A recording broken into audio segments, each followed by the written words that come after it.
akhirnya berhasil ngomong L sampai sekarang bisa ngomong L.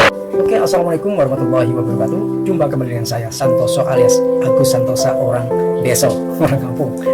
Oke, di episode keempat ini saya akan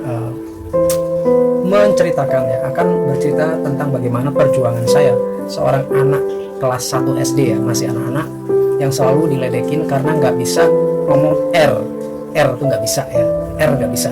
Nah, jadi sering diledekin suruh ngomong sumur, bundar ya, seperti itu. Jadi karena nggak bisa, aslinya saya kalau ngomong R tuh R, sumur, bundar ya.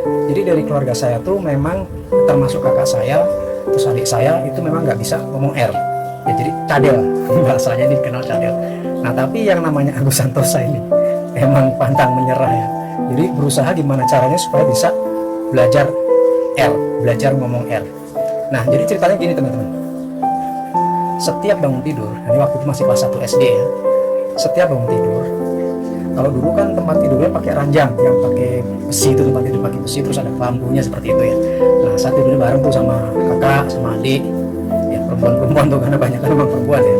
Nah, tapi ketika bangun saya selalu belajar ya ngomong R dengan cara seperti nyetir mobil-mobilan gitu ya. Jadi saya nangkring di pinggir ya, karena bisa ditangkringin tuh ranjang itu ya, sebelah pinggir ya. Kemudian saya bilang rung begitu terus sampai tadinya jadi terus begitu. Setiap pagi saya belajar begitu terus karena saking pengen bisanya ngomong huruf R gitu ya. Nah, itu perjuangan seperti itu teman-teman. Saya nggak tahu persis ya, akhirnya saya bisa ngomong huruf R itu setelah berapa lama. Tapi yang saya ingat itu saya berusaha terus ya, harus bisa. Dan alhamdulillah ya, akhirnya dari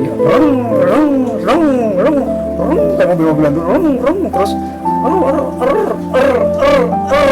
akhirnya bisa tuh belajar tuh akhirnya ya.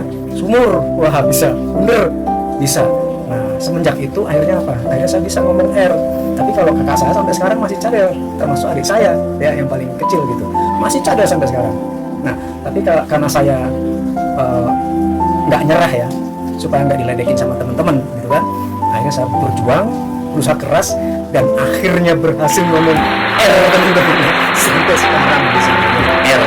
Ini adalah perjuangan luar biasa.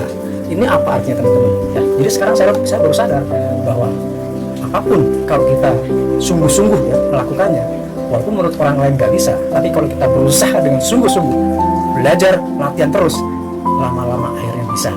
Jadi yang tadinya susah ngomong R, sumur, aslinya sama begitu ya, tapi sekarang sudah bisa dengan mudahnya ngomong R, sumur, bundar, sier ya, seperti itu teman-teman.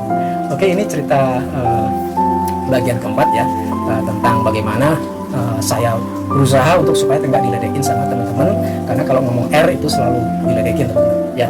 Nah, jadi ini yang bisa saya ceritakan ke teman-teman semua. Mudah-mudahan ini bisa menjadi ya paling tidak hiburan ya, mungkin bisa jadi inspirasi buat teman-teman semua ya. Saya rasa juga teman-teman pasti punya pengalaman waktu masih kecil. Oke, terima kasih atas waktunya. Jangan lupa like, komen, dan follow. Oke, terima kasih, sukses dan sehat selalu buat teman-teman. Wassalamualaikum warahmatullahi wabarakatuh.